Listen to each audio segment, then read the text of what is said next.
Vendredi 28 janvier, Madame, Monsieur, bonsoir. Tout de suite, les titres de ce journal. Le Burkina Faso suspendu par la CEDEAO, la communauté économique des États de l'Afrique de l'Ouest a tranché.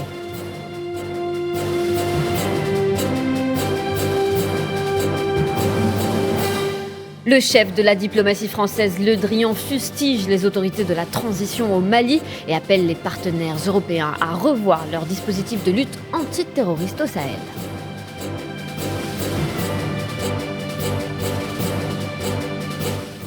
Les événements s'enchaînent autour du dossier ukrainien. Nous reviendrons sur les déclarations du ministre des Affaires étrangères russe, Sergueï Lavrov, ce matin.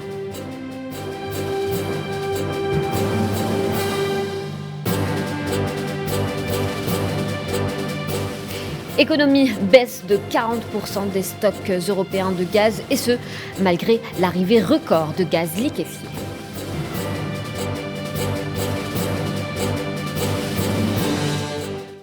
Nous le disions à l'instant, le verdict tombe. Le Burkina Faso rejoint le camp des damnés de la CEDEAO. Vous l'aurez compris, le pays est suspendu. Ceci étant dit, aucune mesure dissuasive ni sanction n'ont été annoncées pour le moment. Les membres de la CEDEAO se donnent rendez-vous le 3 février à Accra pour réévaluer la situation. Safwan Ben Sabri.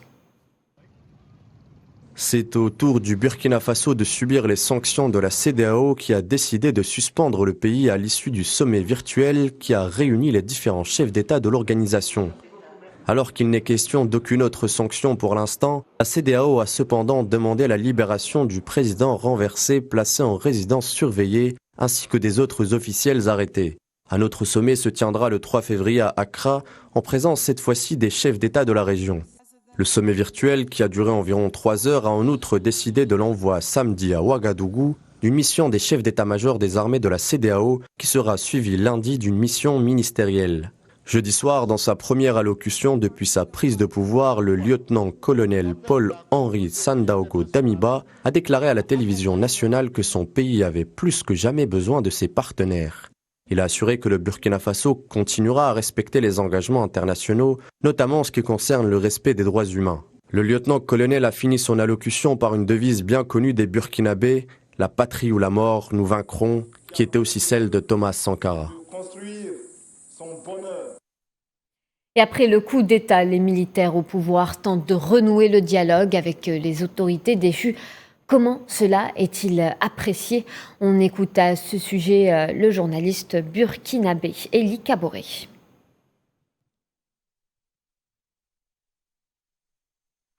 Il faut dire que le coup d'État a été à ses débuts diversement apprécié. Et bien sûr, ceux qui ont perdu le pouvoir n'ont pas apprécié de le perdre. Mais il y a une grande majorité quand même de Burkinabés qui a complètement adhéré à l'action des militaires, parce que quand même c'est une des rares fois que le Burkina connaît une crise sécuritaire pareille. Il y a beaucoup d'attaques, on ne peut pas passer une semaine sans qu'il y ait des morts, des déplacés internes. On a au moins 1 600 000 personnes qui sont déplacées, qui peuvent plus repartir chez eux. Il y a une partie du territoire qui est occupée. Donc c'est vraiment, en résumé, un échec du gouvernement en place. On vient de l'annoncer à l'instant, la CEDEAO suspend donc le Burkina Faso de ses instances dirigeantes, alors que les Burkinabés espéraient un accompagnement. On écoute encore une fois Eli Kaboré. Le paysage politique, il faut dire que le compteur est reparti à zéro parce que la Constitution a été suspendue. Et je peux dire que actuellement tous les partis ont les mêmes chances, que ce soit le parti qui était au pouvoir, les partis d'opposition. Et tous ont pris acte du coup d'État. Le président de la junte a prononcé un discours, son tout premier discours. Il a dit que son seul agenda, c'est la restauration de l'intégrité territoriale. Donc, c'est de permettre au Burkina de retrouver les territoires perdus. Mais donc la CEDEAO devrait un peu modérer et accompagner. Être plus dans le rôle d'accompagnateur que dans le rôle de sanction. Autre fait marquant du jour, au Mali, les relations sont de plus en plus tendues entre Bamako et Paris. C'est au tour du chef de la diplomatie française de lancer une pique envers les autorités de la transition. Il appelle les partenaires européens de la France à revoir leur dispositif de lutte antiterroriste au Sahel. Tilinen Makassi. Vu la rupture du cadre politique et du cadre militaire au Mali, nous ne pouvons pas rester en l'état. a insisté le chef de la diplomatie française, Jean-Yves Le Drian, au lendemain du retrait des troupes danoises du Mali, après avoir été sommé par les autorités du pays. Il a en outre appelé les partenaires de la France en relais dans la force militaire européenne Takuba à adapter leur dispositif antiterroriste au Sahel en raison, je cite, de la rupture du cadre politique et du cadre militaire. Cela dit, Le Drian est resté muet concernant la demande des autorités maliennes, à savoir la révision des contrats sécuritaires entre les deux pays, ou encore l'avenir de l'opération Barkhane. Depuis quelque temps, c'est en chien de faïence que les deux pays se regardent. D'un côté, une France qui sermonne et de l'autre, un Mali aux réponses de plus en plus sanglantes. D'ailleurs, Abdoulaye Diop, ministre malien des Affaires étrangères, n'a pas tardé à répondre à son homologue Jean-Yves Le Drian, réitérant les positions de son pays concernant les présences des forces étrangères sur son territoire et qualifiant les propos du chef de la diplomatie française de méprisants. Il a en outre affirmé que les autorités maliennes sont ouvertes à la discussion dans le cadre des intérêts de leur pays. Et compte tenu des derniers développements politiques et sécuritaires dans certains pays membres du G5, notamment le renversement de pouvoir, la recrudescence du terrorisme et le ras-le-bol des populations, une question s'impose. Quel avenir pour le G5 Sahel à l'ombre des dernières évolutions sur le terrain? Leïla Gertal. Créé début 2014 par la Mauritanie, le Mali, le Burkina Faso, le Niger et le Tchad, le G5 Sahel s'est doté d'une convention et d'un secrétariat permanent en décembre de la même année. Depuis, le G5 Sahel a vu ses prérogatives s'étaler à d'autres pays qui s'adossent financièrement sur une série de bailleurs dont l'Union européenne qui vient en chef de file et militairement au dispositif français Barkhane qui couvre le périmètre géographique partagé par les pays concernés. Au vu des derniers développements au sein des pays membres, tels que le Mali et le Burkina Faso, la donne est en train de changer. Au Mali, la population qui soutient les autorités de transition refuse de plus en plus clairement la présence française. Au Burkina Faso, la situation est similaire. Après avoir évincé le président Kaboré, accusé de laxisme face aux agressions terroristes meurtrières par la population, celle-ci soutient les militaires en place et décrit la présence française.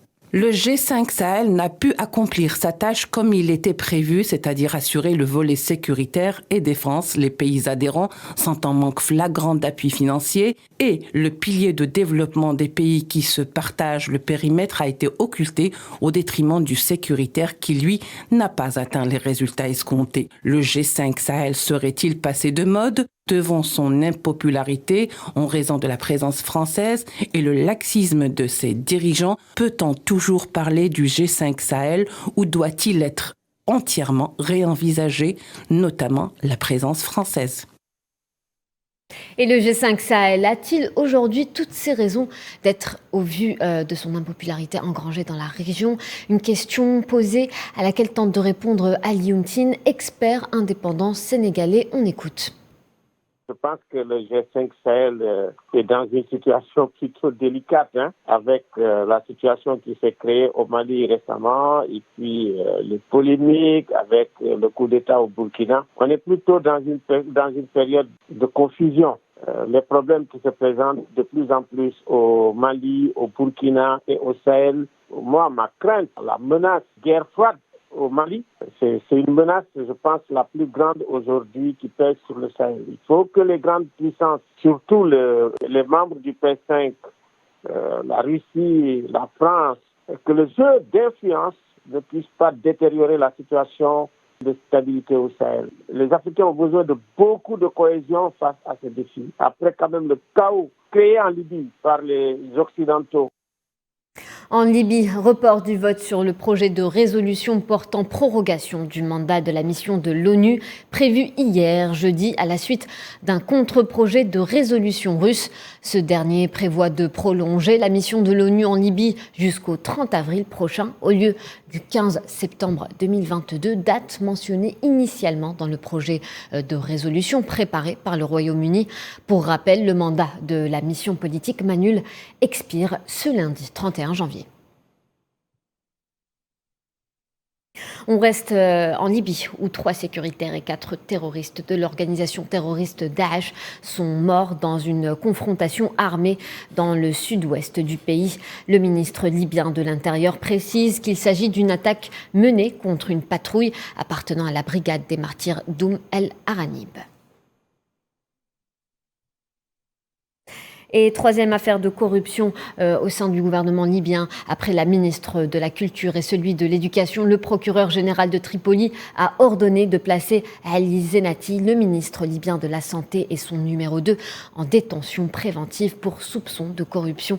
Ils sont soupçonnés entre autres d'avoir vendu des unités de production d'oxygène avec une majoration pouvant aller jusqu'à 1000% du prix d'acquisition.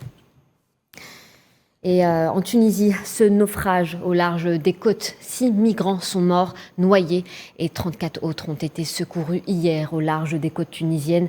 Les opérations de recherche et de sauvetage ont commencé après le naufrage d'un bateau au large de Zarzis, près de la frontière libyenne.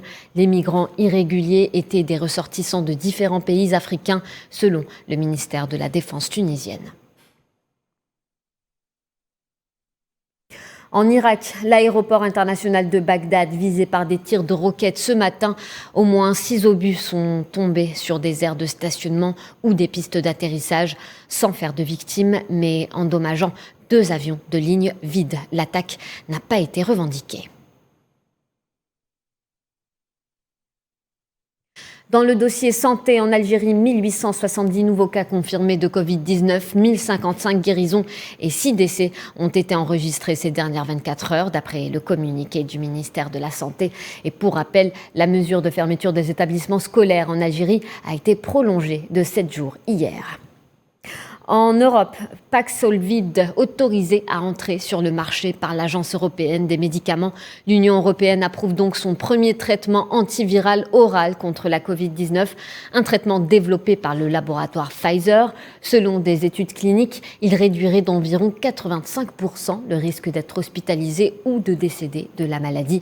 L'Italie, l'Allemagne, la France ou encore la Belgique ont déjà passé commande. On reste en Europe pour parler politique. Les États-Unis ont demandé hier une réunion d'urgence du Conseil de sécurité de l'ONU sur l'Ukraine. Elle devrait se tenir lundi 31 janvier. Washington menace d'imposer des sanctions à la Russie si elle lançait une offensive contre l'Ukraine. Et les événements s'enchaînent, vous l'avez vu, autour du dossier ukrainien, après notamment les déclarations du ministre des Affaires étrangères russe Sergueï Lavrov ce matin. Le président ukrainien Volodymyr Zelensky est revenu sur cette situation de crise à travers un point presse. Emin Touta. Une semaine après la rencontre bilatérale à Genève et le nouveau rendez-vous du format Normandie à Paris, la crise ukrainienne ne semble pas voir le bout du tunnel, avec une tension qui ne cesse de monter entre la Russie et les Occidentaux. Lors d'un entretien en visioconférence, le numéro 1 de la diplomatie russe, Sergueï Lavrov, a assuré que Moscou ne souhaite pas la guerre, tout en indiquant le refus de la Russie de faire des concessions pour ses intérêts. Si cela dépend de la Fédération de Russie, il n'y aura pas de guerre. Nous ne voulons pas de guerre, mais nous ne permettrons pas non plus qu'on empiète grossièrement sur nos intérêts. Concernant les pourparlers, Sergueï Lavrov a affirmé que les négociations avec la partie occidentale n'est pas terminées. Pour sa part, le président ukrainien Volodymyr Zelensky, et lors d'un point presse pour les médias étrangers, a souligné que la probabilité de l'attaque existe et que le plus grand risque, c'est la déstabilisation de la situation interne du pays, notamment son économie qui est en quête de stabilisation. Le président russe Vladimir Poutine et son homologue français Emmanuel Macron ont eu un entretien téléphonique le 28 janvier dans le cadre d'une tentative d'apaiser la tension et la nécessité d'une désescalade en poursuivant le dialogue. Un entretien qui survient sur fond de tensions ces derniers jours entre la Russie et les Occidentaux depuis le déploiement des forces russes aux abords de l'Ukraine. Et aux États-Unis, le président américain Joe Biden promet une femme afro-américaine au sein de la haute juridiction. Des noms circulent comme celui de la magistrate Ketanji Brown Jackson de la Cour fédérale de Washington ou encore Kamala Harris, la vice-présidente des États-Unis. Une annonce qui, pour rappel, intervient après le retrait du juge Stephen Breyer, 84 ans, de la Cour suprême des États-Unis. On écoute la porte-parole du président américain à ce propos, Jen Psaki. Le président croit que les juges en exercice peuvent rendre la justice performante, mais il ne croit pas que ce soit un prérequis. La seule décision qu'il a prise, c'est de nommer une femme de couleur à la Cour suprême, la première de l'histoire. Il a l'intention de le faire. Il conclut un processus rigoureux et compliqué. On ne sait pas cependant si oui ou non il a statué sur un candidat éminemment qualifié. Il y a un nombre important de juges candidats. 42 plus exactement, et qui servent à travers le pays. Il espère donc que lorsqu'il proposera un candidat, il bénéficiera d'un solide soutien de la part d'un éventail de sénateurs. On va parler économie à présent. Les stocks européens de gaz baissent à moins de 40%, atteignant le niveau le plus bas enregistré ces dernières années, et ce malgré l'arrivée record de gaz liquéfié. Mohamed Wali Ben Chaben. Le taux de remplissage des stocks gaziers souterrains allemands et français est passé sous la barre des 40%, selon Gaz Infrastructure Europe. Les prélèvements dans les installations de stockage s'élèvent respectivement à 210,4 et 119,6 millions de mètres cubes. En Allemagne, elles ne sont remplies qu'à 39,5% contre 39,32% en France. Le volume de gaz dans les stocks souterrains européens était au 25 janvier courant inférieur de 26,9% à celui de l'année dernière, plus des 3/4 du volume livré pendant la saison estivale. Actuellement, les installations européennes sont remplies de 16,2 milliards de mètres cubes, de moins que l'année dernière. Au 25 janvier 2022, 75,9% ont été déjà tirés, soit 36,3 milliards de mètres cubes de gaz, souligne l'entreprise russe Gazprom. Toujours selon les données de la même source, la mi-janvier, le volume de stockage européen de gaz naturel a atteint son niveau le plus bas depuis des années. Malgré une livraison record de GNL en provenance des terminaux méthaniers, le volume de GNL gazifié dépasse toujours 400 millions de mètres cubes par jour, soit un chiffre record pour janvier et 2,2 fois plus que la moyenne du 20 janvier des 5 dernières années. Apple, une entreprise qui ne connaît pas la crise, elle a battu de nouveaux records de vente pendant la saison des fêtes de fin d'année avec près de 124 milliards de dollars de chiffre d'affaires sur 3 mois. Un record malgré la pénurie de composants électroniques à l'échelle mondiale qui touche de nombreux secteurs, de l'électronique à l'automobile. Les ventes d'iPhone ont dépassé les 71 milliards de dollars portés par la forte demande pour la gamme d'iPhone 13. On va parler sport, football, Cannes 2021. On revient sur les quarts de finale de cette 33e édition de la Coupe d'Afrique des Nations. 2 rencontres sont au programme demain. À Garoua, la Tunisie sera opposée au Burkina Faso. À Douala se jouera la seconde rencontre de cette première partie des quarts de finale entre le pays hôte, le Cameroun et la grande surprise de cette Cannes, la Gambie. 2 autres dimanche 30 janvier. À Yaoundé, l'Égypte affrontera le Maroc et le Sénégal jouera la Guinée équatoriale. Et cet après-midi à 16h30 s'est tenue la conférence de presse concernant le match Cameroun-Gambie. On rejoint à ce propos notre envoyé spécial qui est en direct à Douala, Faisal Saleh. Bonsoir Faisal. Demain, le coup d'envoi des quarts de finale, nous le disions à l'instant, à l'affiche la Gambie face au Cameroun. Bonsoir téléspectateurs L24 News, 24 heures avant le match du quart de finale entre la Gambie et aussi le Cameroun, le pays hôte. Les 2 équipes sont en train de s'entraîner dans l'annexe de Japoma Stadium. Tony Conceição de côté camerounais et aussi Tom du côté gambien. Avec moi, Jed Mabel pour parler de ce match. Comment vous voyez-vous les Camerounais ce match de quart de finale face à la Gambie, face à une équipe surprise, face à une équipe qui participe pour la première fois dans une Coupe d'Afrique? Alors, on sait que le Cameroun est le super favori désormais de cette compétition et qu'on joue à domicile, donc on a beaucoup de responsabilités. On sait qu'également le coach Tony Conceição a des choses qu'il doit devoir modifier parce que on a vu les différentes rencontres du Cameroun et c'était pas vraiment le jeu qu'on attendait de nos Lions indomptables qu'on connaît plutôt très fort. Donc aujourd'hui, je pense qu'avec cet entraînement, le coach va rectifier et les placements des joueurs et la technique de jeu qu'il va falloir revoir pour que le Cameroun soit meilleur vainqueur parce qu'on a envie d'une compétition, oui, mais qu'on aura largement gagné. Largement gagné, c'est ce qu'elle dit Djed Mabel. On a entendu Tom à la conférence de presse de la Gambie en train de dire que 80% de chance c'est pour le Cameroun, 20% pour la Gambie, mais on a vu aussi la Gambie battre la Tunisie en groupe 1-0 dans le groupe F. Donc pour moi, je pense que c'est une grande affiche entre la Gambie et le Cameroun dans cette 33e édition de la Coupe d'Afrique des Nations. Je suis en direct de Douala, de Japoma Stadium. Derrière moi, l'équipe du Cameroun, de Tony Conceição, qui se prépare pour ce match de quart de finale. Merci Faisal Salah et nous reviendrons vers vous demain pour justement parler de ce match. Et voilà, c'est la fin de ce journal. Merci de votre attention. Tout de suite, un point météo avec Amel, Amézienne Zitouni, Riyad Lahri pour votre 13h demain. D'ici là, je vous souhaite une excellente soirée sur Al24 News.